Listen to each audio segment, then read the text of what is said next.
Indian என்று சொல்வோம், அந்த சொல்லில் பெருமிதம் கொள்வோம்.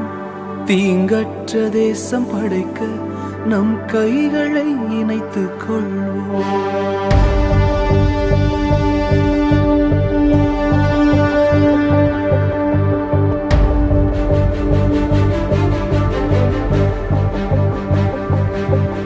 இது எங்கள் பாரதம், இது எங்கள் பாரதம், இது எங்கள் பாரதம், இது எங்கள் பாரதம்.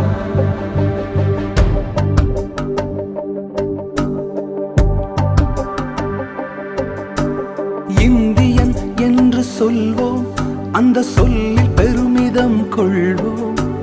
தீங்கற்ற தேசம் படைக்க நம் கைகளை இணைத்துக் கொள்வோம். இந்தியன் என்று